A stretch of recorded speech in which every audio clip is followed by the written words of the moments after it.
Ito guys yung stabilizer link ng aking Honda CRV. So nakikita nyo intact yung mga rubber bushing niyan. Pero pag inalog mo yan, yan, papansin nyo dito nang gagaling yung tunog eh. Yan o. Pag tinapakan ko yan, walang alog. Pero pagka tinanggal ko, yan. So yan. Isa yan guys, medyo mahirap i-detect yan kasi buo yung kanyang rubber bushing. So kailangan talagang baklasin yan para malaman natin. Or kasi pag nakalagay yung gulong dyan guys, matigas itong galawin. Pero ngayon, yan, walang gulong, walang nakaano dito, wala siyang hino-hold. So yan, tayo, malambot siya, bibigay siya ng tunog. Yan. Stabilizer link guys. So yun guys, nakakabit na natin lahat ng dapat natin ikabit. So ang natitira na lang itong suspension dito sa may lower control arm, brake, and then pwede na natin ikasa doon ulit sa kanyang sa sasakyan. So ito yung rubber na dalawang kailangan ko ikabit doon, yung bushing na to doon sa ating lower control arm. So kakabit ko muna and then pwede na tayo mag-proceed doon sa may sa pagkabit ng buong suspension. So yun, simulan muna natin pagkabit nito. Yeah.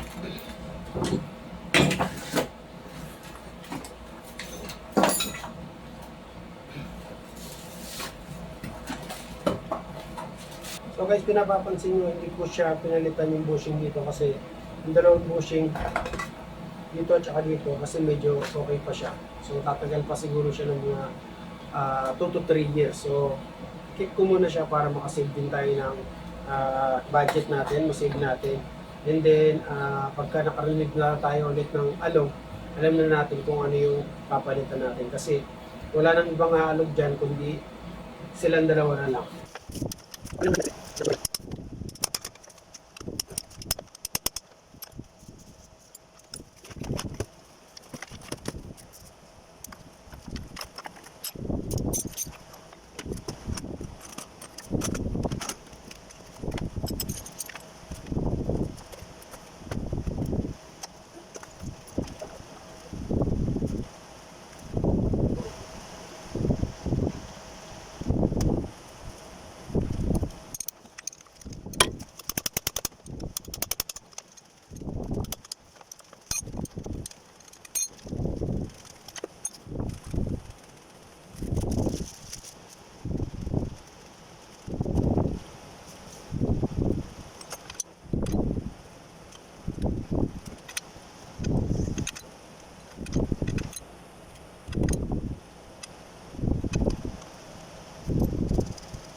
Papalitan natin guys yung kakabit muna natin tong yung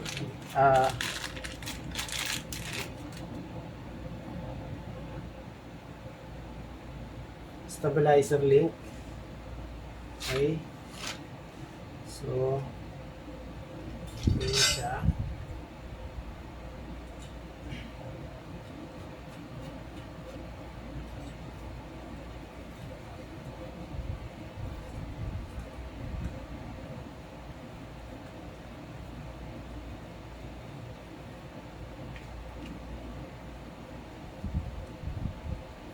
Right.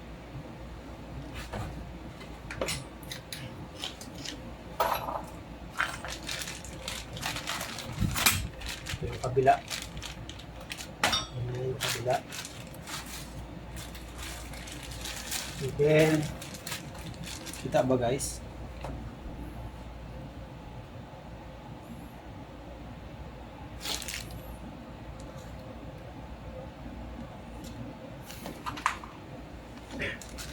And then itong yung lock ng sway bar.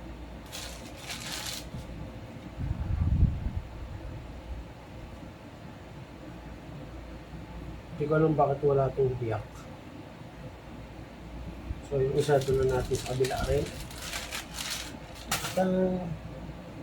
Dito natin ito dito. Mukha lang luma pero bago.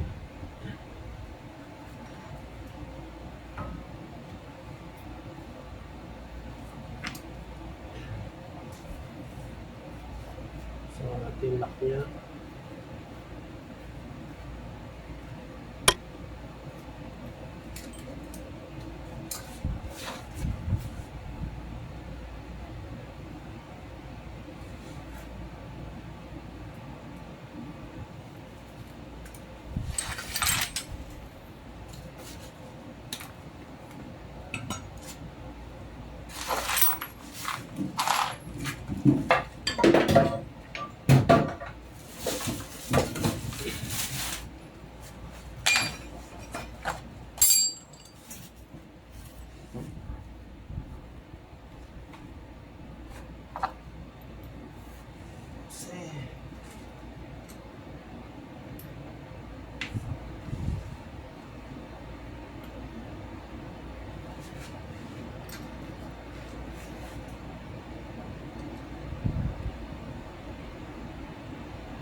Then next, itong lower control arm.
So 22 guys.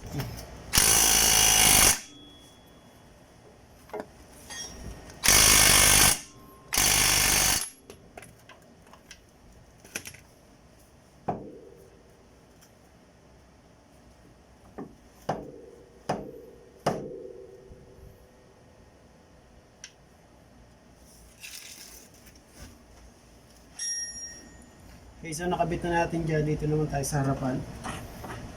Pero dito sa harapan guys, medyo mahirap siya kasi sobrang liit ng space. So, gagawin natin, gagamit lang tayo ng ratchet. So, tatapos na natin guys dito sa harapan. Dito sa likuran, yung 3 bolt, and nakabit na rin natin tong yung nag-hold dito or yung rubber ng ating sway bar or stabilizer. So, ang kakabit naman natin yung tornilyo dito sa may harapan.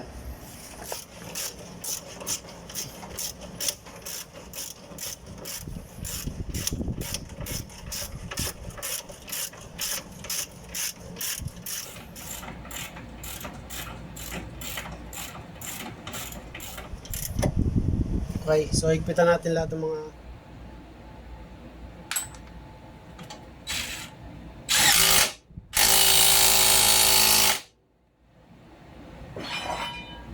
para muna guys, para hindi tayo mahirapan mamaya. Pasok muna natin to.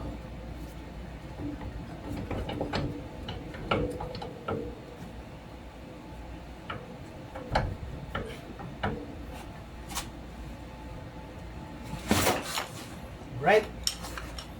So now yung wheel hub.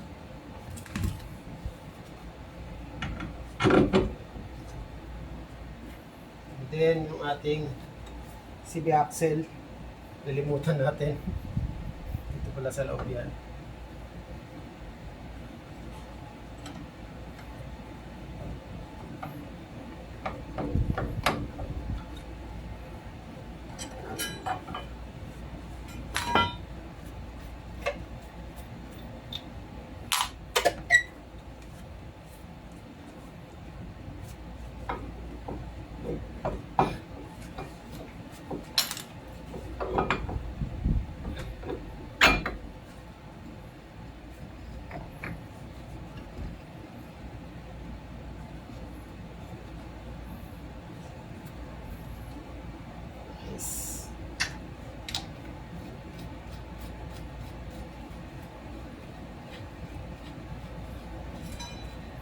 Then pwede na natin ilagay yung wishbone, kung tawagin nila.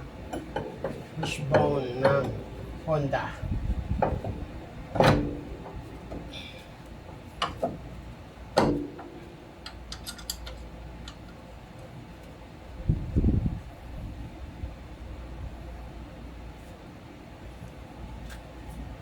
Torse.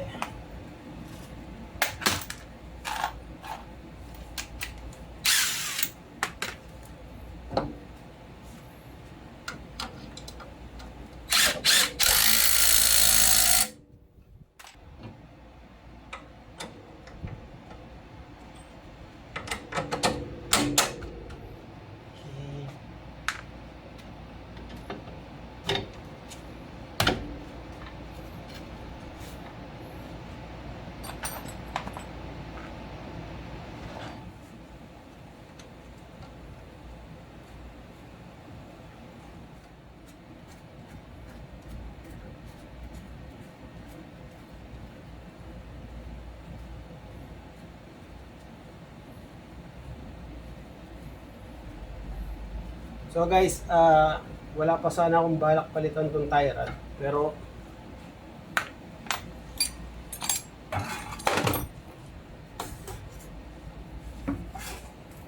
hindi ko siya pagka iniipitan ko, humiikot lang yung tornilyo. So baka magkaroon pa tayo ng problema dyan. So mas mainam na palitan na lang natin. Since nakabili naman ako yan. Left side.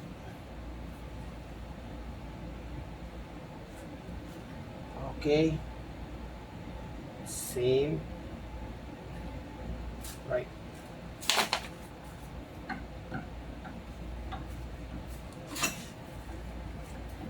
So pag magpapalit kayo ng tie rod guys, huwag nyo itong masyadong hihipitan. Luluwagan.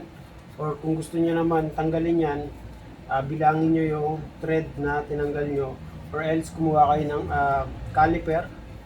Bernard caliper or meter, then isulat nyo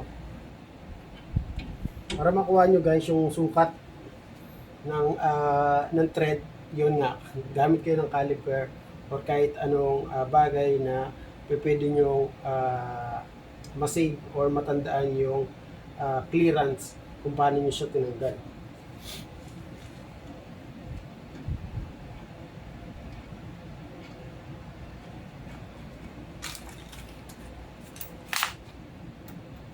So 20mm again.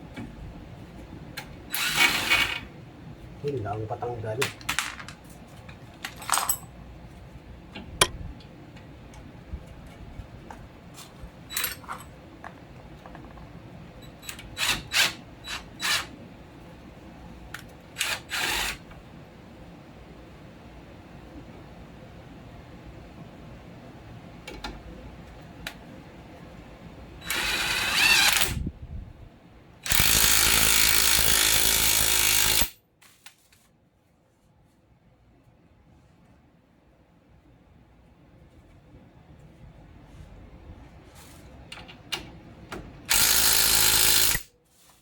Okay, so lagyan natin ng lock.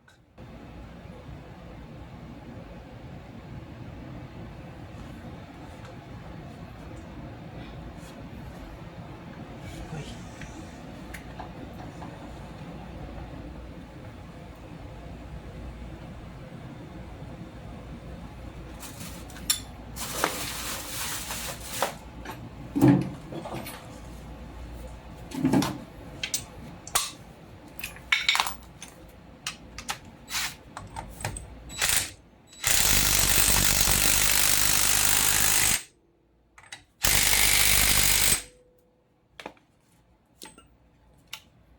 Wow. Walang kalog-alog.